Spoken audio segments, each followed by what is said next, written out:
Thank you very much. Thank you. Thank you for coming out so early for me on a Saturday. You should be voting. You should be voting. Good, you already voted. Well, first of all, thank you for coming out so early for me. I think the weather is going to hold up. The cloud is perfect. And I want to thank you. So many of you have been supportive of us for so long. I see a lot of familiar faces and friends and people that have been helpful to us, and I'm really grateful to you. I thank you. I thank you for your help. And I ask you to continue the hard work over the next 72 hours. If you've already voted, make sure you go out and get others to vote as well. Keep working hard for us. Again, I appreciate it. I know it's early, it's Saturday, and there's a lot of other things to do, but I'm grateful that you came out today. I want to talk to you about America. I know that we're in the middle of a campaign, and it's an important campaign. And what I'm about to talk to you about is a big part of it. You see, for over 200 years, our republic has given us the opportunity to be an exceptional nation. You look around the world today, many countries still solve their problems through war and violence. Most countries in the world, if you lose an election or you're on the outside of political power, you have to go to another country, you have to go into exile, or maybe to jail. We've been so blessed. I used to tell people all the time that what's the worst that can happen? If you lose an election in America, you go back to your family, you go back to the private sector. The worst thing they can do to you in American politics is they can run a nasty ad about you. We have been really blessed. Last night in Chicago, we saw images that make America look like a third world country. I am by no means telling you that the people that showed up in that rally to disrupt it are blameless. They are clearly professional agitators, many of them, who went there with the intention of disrupting an event for a speaker they don't agree with. There are things about that speaker I don't agree with. That's why I'm running for president against him. But there is a developing trend among the American left that if we don't like what you talk about, we're going to disrupt your events. We're going to go blow up your events. And they've done it on college campuses all across America. So I am by no means saying that they are blameless in all this. They were acting like thugs last night, too many of them. And by the way, I would also say to you that in regards to that I think last night we saw why our police officers are people we should always be thankful for and the work that they do. But I also think, quite frankly, we need to examine the discourse in our own party. Because there is no doubt that people are angry and frustrated. You know what? People have a right to be angry and frustrated. I understand it. It's the reason why I ran in 2010. I don't come from wealth or privilege or power. The reason why I chose to enter public service is to make a difference. And I'm angry and frustrated, and everyone should be angry and frustrated about the direction of our country. Every major institution in our society has failed us. Every one. Higher education has failed us. College costs more than ever. And they are raising prices for degrees that often don't lead to jobs. Our media has failed us. All of these things that you see happening on TV, I think the media needs to stop and examine their role in all of this. Because I'll tell you something, and I said this the other day, I'm not proud of some of the things I said about Donald Trump as a person, and that'll never happen again. I have no problem with attacking people on policy. But I want you to know something. I spent 10 months not doing that. I spent 10 months and 28 days campaigning on issues. And no one covered it, other than when they had to. And the minute I started talking about someone, they started cutting in live to every one of my speeches. Because they were hoping I would say something else because it was good for their ratings. So the media has failed us in this discourse as well.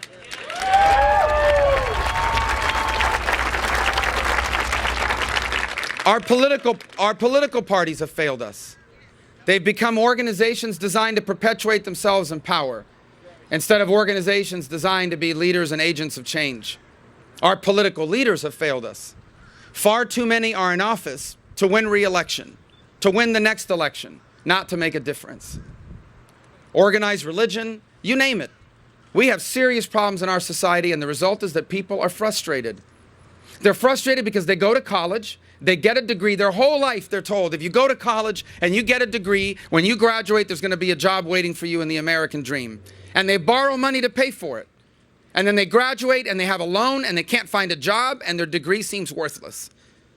People that are told their whole life, look, in America, if you work hard and you're willing to sacrifice, you may not be rich, but you will at least be able to achieve a certain standard of living. And they're willing to work hard. They can't find a job that pays enough. Meanwhile, they know someone who is cheating the system. They know someone who isn't paying their mortgage because they know they can go for a year and a half before being foreclosed on.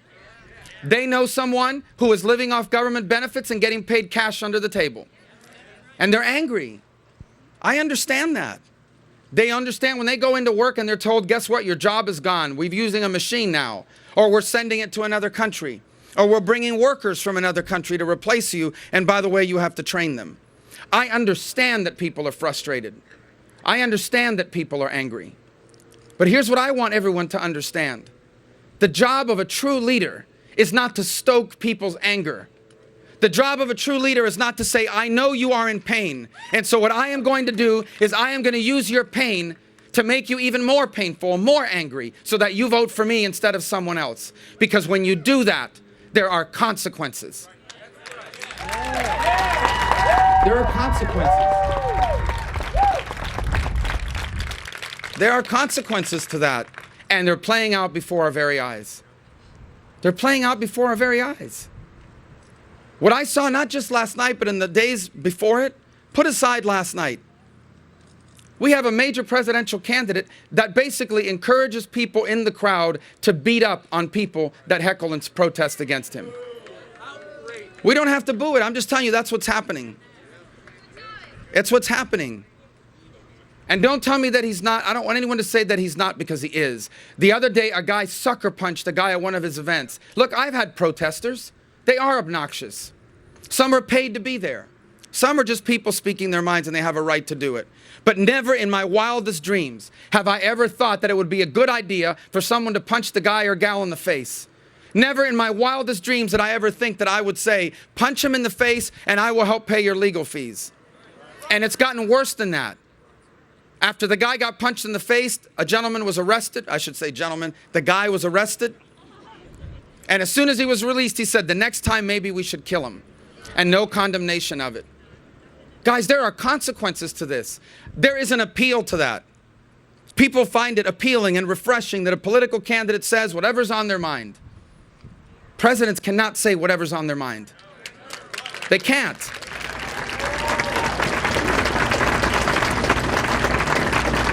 We don't allow our children to say whatever's on their mind. At least I hope we don't. There are a lot of things on my mind. There are a lot of things on your mind. There are a lot of things you wish you could say, but you don't say them, not because you're politically correct, not because you don't want to offend anyone, not because you're afraid. You don't say them because it's wrong to do it. It's wrong to do it. Because every society must be governed by rules of discourse. Because once you lose the rules of discourse, you lose the discourse. And that's where we're careening towards. And the saddest part of all is the Republican Party is the party today that is hosting that debate and that activity. I am telling you that if Donald Trump is our nominee, I know I'm supposed to say it because he's my opponent. Even if I wasn't running, I would say the same thing. If he's our nominee, this is what our party is going to be defined by. This is what it's going to mean to people to be a conservative. Let me tell you who a real conservative was. Ronald Reagan was a real conservative.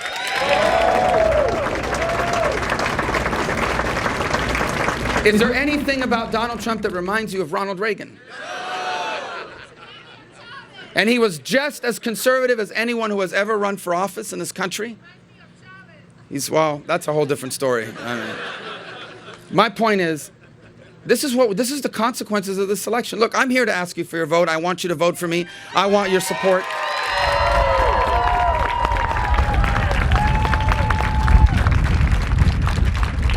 But our politics have become the comment sections of blogs. You go to any of these blogs, you read the comments, it's all over the top stuff. It's amazing what people are willing to say when they're anonymous and hiding behind a screen. Our politics have become Twitter trolls, acting the same way. The outrageous comments that people make on Twitter about each other and about life in general, that's now bled into our politics. Our politics has become reality television. These debates are being covered as an episode of Survivor. We've got to really take a deep breath here, guys. This is unreal. You know, we had a debate in Michigan 2 weeks ago. It got really heated, people back and forth, saying things about each other. Everyone said, oh, that was a very nasty debate. I didn't like it. Then we had a debate on CNN the other day. It was all about issues. The first question from the media is, hey, why didn't you attack them? They promote these debates like a cage match. You would think it was a UFC fight.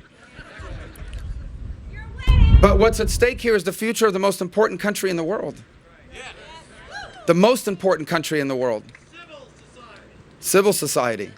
And here's why, while we are frustrated and angry, we should not lose hopefulness.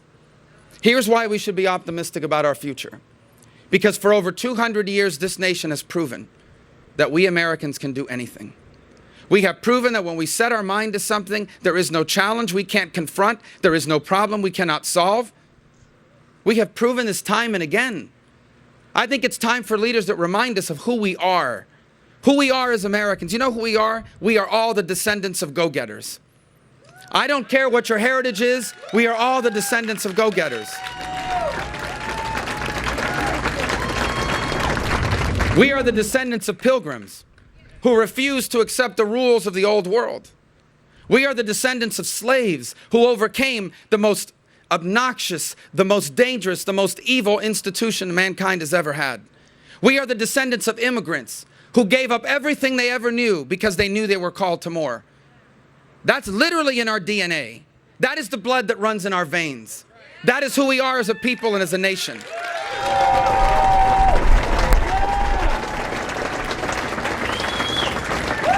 And that is why for over 2 centuries, Americans have been capable of solving every problem and every challenge we've ever confronted. And for anyone who pretends that America's had 200 years of interrupted prosperity and about 8 years of problems, you're ignorant of history if you believe that, and you're lying to people when you say it. When this nation was founded, it was founded by declaring independence from the most powerful empire in the world. That was an extraordinary challenge. And it wasn't clear if it was going to work. It wasn't long after that that this nation, less than 100 years later, had a civil war that almost ended the country, where literally families took arms against each other, where Americans who studied together in our military academies were now leading battalions in war against each other. And it wasn't clear this nation would survive that. Then this nation was called into the First World War. It was the bloodiest conflict up to that point in human history.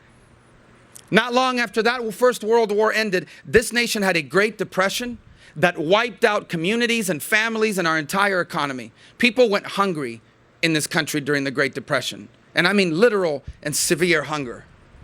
Almost as soon as the Great Depression ended, this nation was tossed into a Second World War, which it wasn't clear we were going to win. We had degraded our military forces. We faced Pearl Harbor and didn't know how to respond. It wasn't clear that America and the free world would win World War II. If we had gotten in just 1 year later, we may not have won that war. And our life in the world would look very different. Almost as soon as the Second World War ended, we began a long and dangerous Cold War. Imagine the people called to service into World War II immediately pressed to now go into war in Korea. And by the way, that's not a war that we won. That is a war that ended in an armistice that's still in place today, with a divided Korea where Americans, many of them, died in service. This long Cold War lasted into the 80s. Think of the 1960s. We had multiple political leaders assassinated. A young president gunned down in the streets of Dallas. This nation had a deep and bitter debate over civil rights and over Vietnam that felt like it was going to rip the country apart at its seams. In the 1970s, we had a president lie to the American people, send burglars to spy on his political opponents, and was going to be impeached from office had he not resigned in scandal. And we faced long gas lines.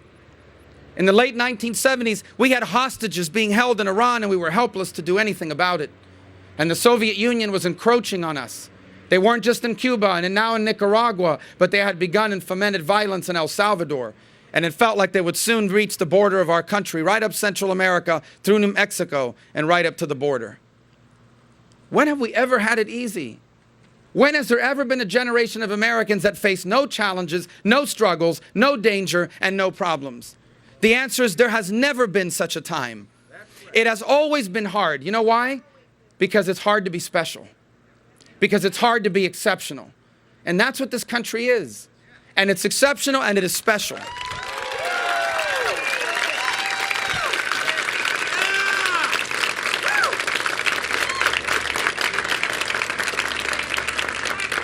And it is exceptional and it is special because we have a political process governed by a constitution that has allowed us to work through all of those problems that I just described without another civil war, without violence in the streets, by being able to go to the ballot box and address it, by being able to vote people out of office, by being able to debate our most sensitive differences in the media, in the campaigns, in our Congress, in our legislatures. We're exceptional because we have an economy that has allowed people to fulfill their dreams and hopes without dependence on government. An economy that says it doesn't matter if your parents were poor. If you are really good at something and you're willing to work long and hard enough and sacrifice, you can be the best at it and the most successful at it in the world. If you want to quit your job and take your life savings and open up a small business out of the spare bedroom of your home, you'll have the chance to do that.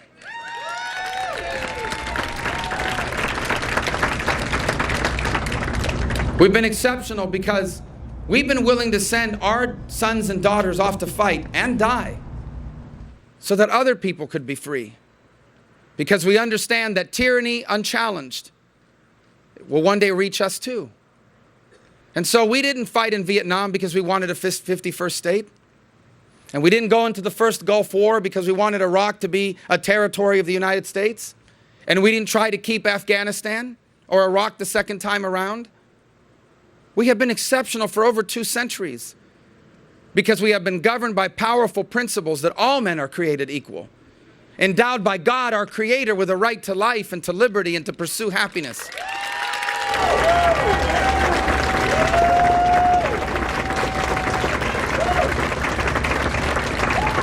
And I entered this campaign for president, understanding that I wouldn't be a front runner, told by many that had been in politics for a long time that it wasn't my turn, that I needed to wait in line, that I was too impatient and in too much of a hurry. Yes, I'm in a hurry. And I'm in a hurry because I think America needs to be in a hurry.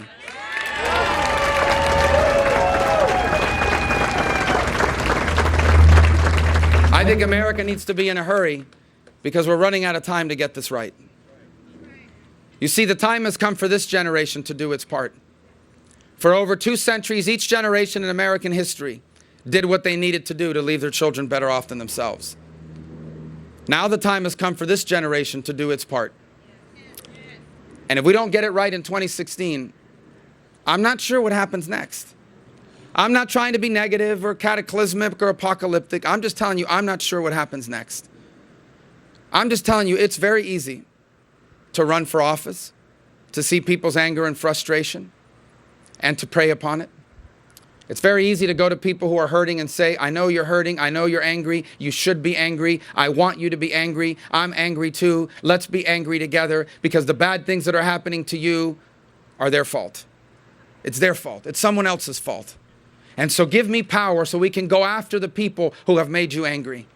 Give me power so we can go after the people that have made your life bad. It's very easy to say that. Every movement in human history that has been founded on that argument has been a dangerous and disastrous one for the country that it bedeviled.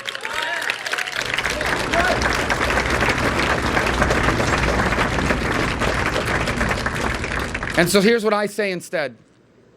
I say you are angry and frustrated, and you have a right to be angry and frustrated. But I want you to know that we are going to take your anger and frustration and use it not to make you angrier and more frustrated, but we're going to fix it. We are going to confront the things that are holding you back. We are going to confront the things that are holding you back. Number one, we're going to go back to a limited federal government.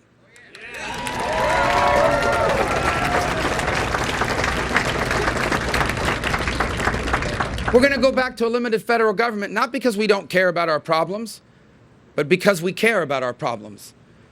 The reason why I want less federal government is not because I don't want to solve these problems. It's because I know the federal government can't. And in fact, it often gets in the way of those institutions or the state governments who can. I want to go back to the Constitution because, number one, it's the legal and right thing to do.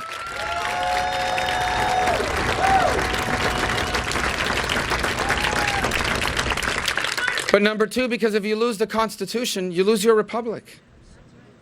If the Constitution means whatever you want it to mean, it doesn't mean anything at all. Once the Constitution means whatever the people in charge think it means, we become a nation of men instead of a nation of laws. I want to go back to free enterprise, not because we're trying to help out rich people. Rich people are going to be fine. Rich people are rich. Billionaires and multimillionaires, they're going to deal with whatever law you pass. They may not like it, they may not agree with it, but they can afford to deal with it. They'll deal with it. They'll move their money to another country. They'll close their business and retire early. They'll hire less people. They'll cut costs. They'll go into another line of work. The people who are getting hurt by abandoning free enterprise are the people who are trying to make it. Why do people here have jobs? Is it because we have the right president or the right governor or the right legislator? No. It's because someone, this great family, decided to risk money to start a business. And they hired people. And they grow the business. And they hire more people. That's how free enterprise works. And you know why I know that? Not because I studied it in a textbook. Because I lived it in my life. You guys already know the story. My dad was a bartender. My mom was a stock clerk at Kmart. She was a maid at a hotel in Las Vegas. She made aluminum chairs at a factory. She was a cashier at a coffee shop. They didn't own stocks and bonds. They didn't watch CNBC at the ticker. My parents had jobs because free enterprise works. Because someone opened up the businesses they worked in. And they had jobs that paid them enough money to raise a family and own a home and retire with dignity and leave us better off than themselves. We re-embrace free enterprise because it is the only economic model in the world where you can make poor people richer and you don't have to make rich people poorer.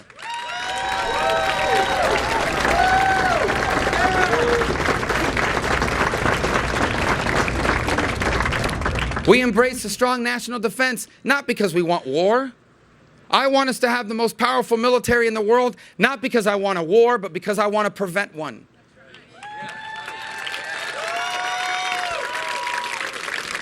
Because history teaches us a very clear lesson, that weakness is an enemy of peace. And it also teaches us that the enemies of peace must either be defeated or they continue to spread violence and they continue to spread hatred and they continue to spread war themselves. And I know the world is a safer and better place when America is the strongest country in the world. And I believe America should be engaged in the world. And not because I want to tell the world what to do or because I believe we can solve all the world's problems. But because for reasons we don't ever fully understand, this is what we've been called upon to do. We are the only nation in the world that can play this role. Let me tell you what happens when America doesn't lead. When America doesn't lead in the world, what happens is a vacuum is left. No one leads. And the result is chaos. And chaos leads to war and violence. And it is chaos in Asia that today is encouraging North Korea to be aggressive and China to try to take over the South China Sea. It's the instability within NATO that's encouraged Vladimir Putin to test Europe. It's the chaos and instability in the Middle East that has allowed ISIS to grow and prosper and Iran to grow in influence. I want a strong America because the weaker America is, the more dangerous the world becomes.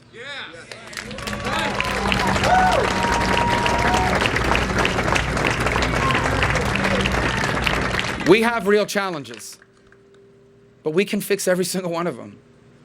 And we can fix them without being angry at each other. And we can fix it without calling each other names. and we can fix it without this sort of friction that's now occurring in our society. This debate has now reached a boiling point.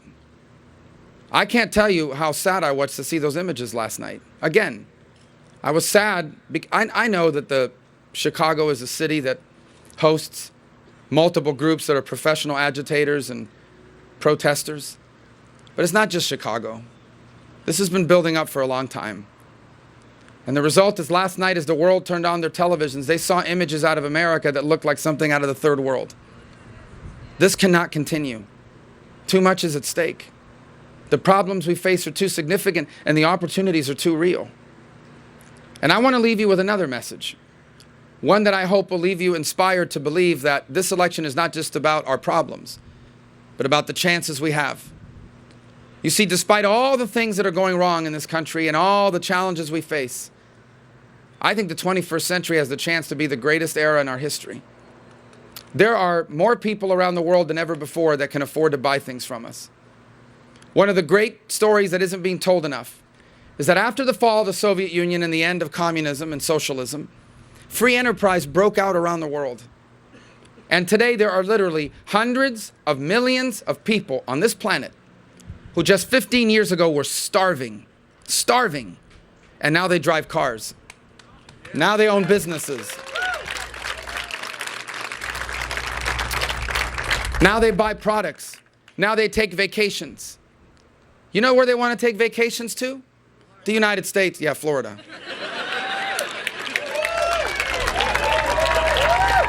You know where they want to buy second homes? Florida. You know where they want to open businesses? America. Florida, yes. Yeah. You know whose products they want to buy? Ours. You know whose culture they've bought into? Ours. We literally have hundreds of millions of people to sell things to. Hundreds of millions of people to trade with. Hundreds of millions of people to attract here as tourists and customers and clients and collaborators and investors. We live in a world where innovation and technology has flattened the pyramid. If you wanted to start a business 30 years ago, you needed an office, you needed your business in the phone book, you needed a sign on the door, you needed an occupational license, you needed all kinds of things. Today, if you want to start a business, depending on what you're doing, you need access to Wi-Fi. The world there are real opportunities. And there is no nation and no people on this planet in a better position to benefit from it than we are. And it's why the theme of my campaign is a new American century.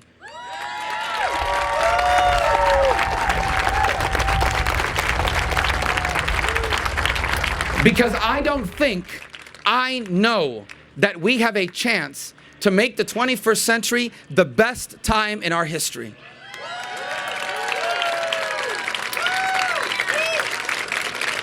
Not a perfect time. We're still going to have problems. But the best time. I believe with all my heart that if we are willing to do what needs to be done, our children, the young Americans that are here today, have a chance to be the freest and the most prosperous Americans that have ever lived.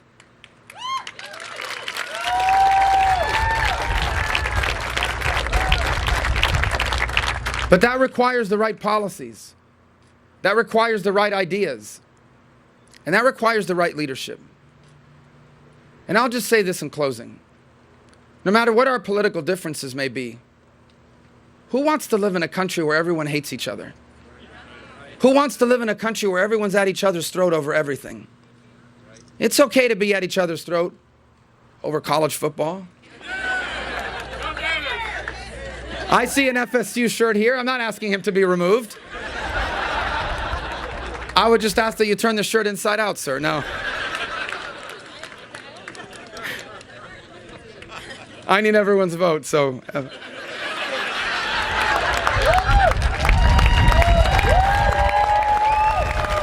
the Bulls.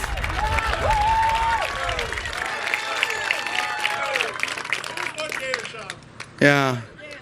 Yeah, somebody said this to me. Kind of a hybrid. I can't do it, man. It hurts. Who wants to live in a country where everybody's at each other's throat? You know how tired I am of constantly fighting against my fellow Americans about everything? You know how tired we are about that? We have real policy differences. We do. Let's debate them. Let's have a vibrant debate over what our tax rate should be. Let's have a vibrant debate over whether Obamacare is a good idea or a bad idea, because I think that's settled. Let's have a vibrant debate over how to save Social Security and balance our budget.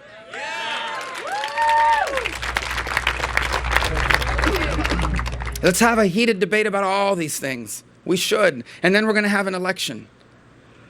But do we really want to live in a country where people are at each other's face? Do we really want to live in a country where if you don't agree with me on a policy or on a candidate, that makes you a bad person? That makes you an evil person? We don't. Well, let me tell you, the only way you're not going to have a country like that is you have a leader that doesn't want that too.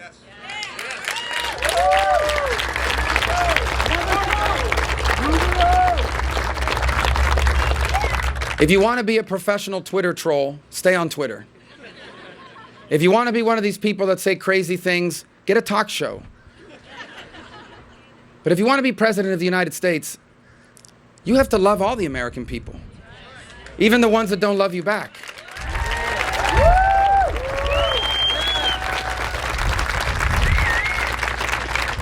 If you want to be president of the United States, you have to wake up every morning and say, today, I am going to work on behalf of the best interest of every single American, even the ones that don't vote for me, even the ones that don't like me, even the ones that come to my event to heckle me, even the ones that hold up signs that say bad things about me. I have to be their president too. That's the presidency at its best. We have an important decision to make in Florida. It always comes down to Florida. And I want you to know that for me, it was always going to come down to Florida anyway. No matter what happened up to this point, it would come up to this state. Because Florida awards 99 delegates to the winner of the state. If someone wins, if I win Florida by 1 vote, I get all 99 delegates.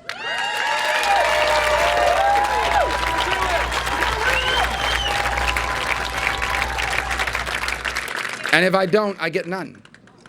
That's how high the stakes are. And so that's why I need your help in this election. I can tell you this, it is impossible for you to ever find a candidate you agree with on every issue. It's just not going to happen. Every issue. Okay. Did you take that Facebook test I keep hearing about?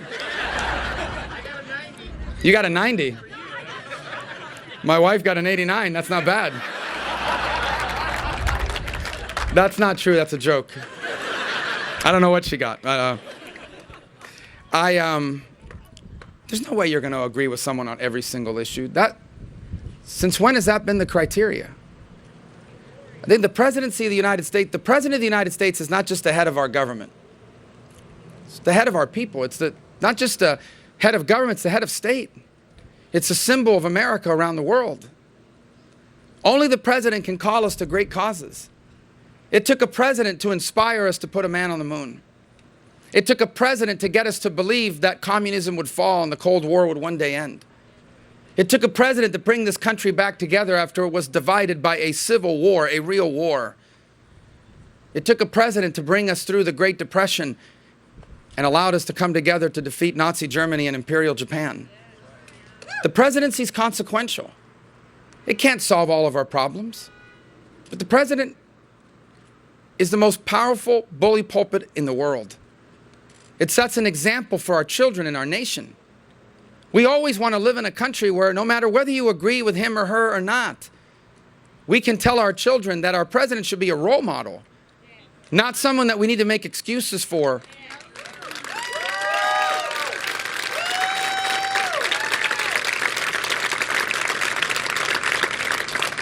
And not someone that we need to explain to our children. And so I hope I can earn your support. I hope I can encourage you in the days and hours that are left to go out and find more people to support me. And as Republicans, I want you to know the future of our party is at stake. If Donald Trump is our nominee, I know that he's my opponent. I'm supposed to be here bashing him and tearing his head off and all that. What I'm telling you is true. If Donald Trump is our nominee, it will fracture the Republican Party. And let me tell you why that's important. Because the Republican Party is an organization. But the Republican Party is the home of the limited government, free enterprise, conservative movement. And if you shatter the Republican Party, that movement will have no home, at least for the foreseeable future. And that means that people who hold those principles will struggle to get elected. And that has real life consequences. Maybe that's what the media wants. Could be with them. I don't know. I really don't know anymore. I can just tell you that it has real life consequences. The future, I said a phrase the other day about the children of the Reagan Revolution. I don't think it's a coincidence. I think Nikki Haley's here tonight, right? Nikki Haley, Scott Walker, Bobby Jindal, myself, Susanna Martinez, Paul Ryan. The list goes on and on. Why do we have so many people in their 40s, early 50s, early 40s who are conservative leaders in this country? Where are the liberals in their mid to late 40s that are up-and-coming leaders? Where are the 45-year-old up-and-coming liberal leaders in America? Who is the up-and-coming young liberal leader in America? Bernie Sanders, yeah. Why? What do all of us in that age group have in common? We grew up in the era of Ronald Reagan. It defined conservatism for a generation.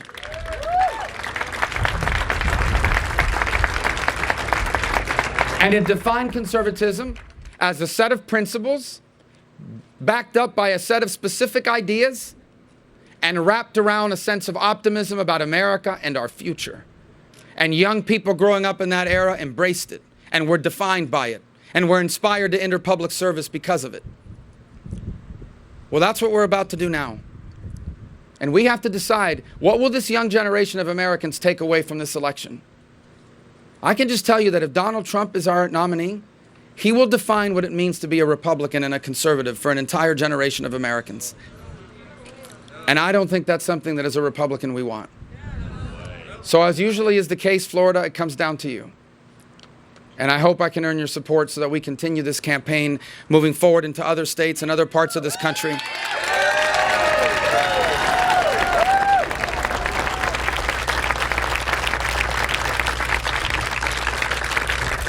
I know what the media says. He's an underdog, he's behind, he's trailing, whatever. I heard that before. I heard that in 2009. First of all, I've heard that my whole life. There's nothing wrong with inheriting money, but I didn't inherit any. The only loan I ever started with was over $100,000 in student loans. My parents didn't make enough money to even pay for me to go to school. I remember that. This is true. The most my parents could ever send me, and I felt so bad for them because I knew they wished they could do more. But every few weeks I would get in the mail like a $20 bill, a $40 bill. I appreciated it. That's all they could send. But they just wanted me to have the chance to do all the things they never could. When I graduated from school, my parents couldn't help me buy my first home. We had to figure that out, and that's okay. Because if it hadn't been for them, I never would have gone to school to begin with, and I never would have had a chance to have that job and buy my first home. And well, that for me is...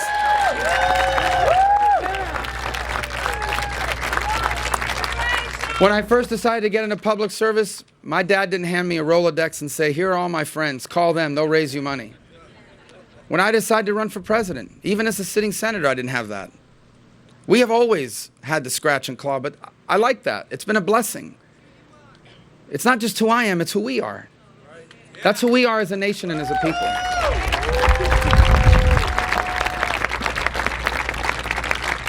And that's why in 2009, when there was an early vacancy to the U.S. Senate, and the Republican establishment in Washington said they had found their candidate in Charlie Crist, and I said, I know him. He's not a conservative. He's not really a Republican. They said, yes, he is. We have his voter registration. I said, no, trust me, he's not. We learned that the hard way. And I didn't know how I was going to win that race, to be honest with you. I had no idea. Everything that I knew about politics told me I would lose. I had no idea I was going to raise the money. The polls said I was down 50 or 60 points. Everything I knew about politics told me I was going to lose. And I'll be frank, as a human being, I was discouraged by all that. But we persevered, and it wasn't easy. And of course we won. Because you believed in me. Because you met me and you believed in me.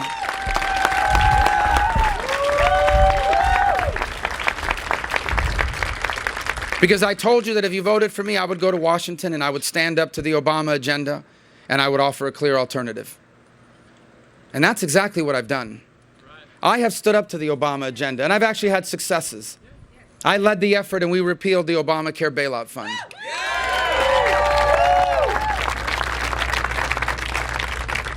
But I've also offered alternatives, and we've had successes. In a bipartisan way, we passed additional sanctions on Hezbollah. In a bipartisan way, we passed the VA accountability bill. In a bipartisan way, we passed the Girls Count Act to deal with human trafficking. In a bipartisan way, we got sanctions imposed on human rights violators in Venezuela. Just this week, in a bipartisan way, we got, hopefully now, funding for the Central Everglades Planning Project. We've been able to do work, but it's not enough. Because while a member of Congress can help shape the agenda, only a president can set the agenda. Only a president can call this nation to balance our budget and save Social Security and rebuild our military and re-embrace the Constitution and put people on the Supreme Court that will apply the Constitution according to its original meaning.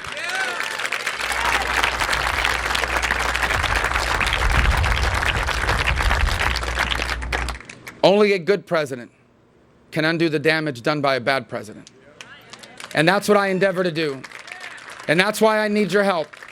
And so I ask you today and tomorrow and Monday and Tuesday to vote and find others to vote. We're going to win Florida.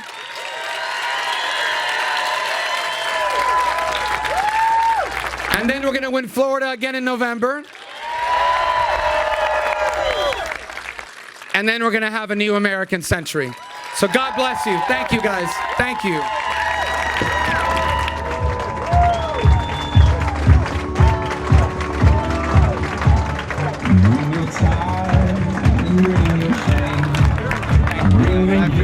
Got your back. See you at Oxford. See you there. Thanks so much. Thank you. You will always be much more to me. Every day I wrestle with the voice. Thank you so much. Can you send my book for my birthday? What's your name? Lauren. Lori? How do I spell it? Lauren. Oh, Lauren. Thank you. Best birthday present ever. And go Gators.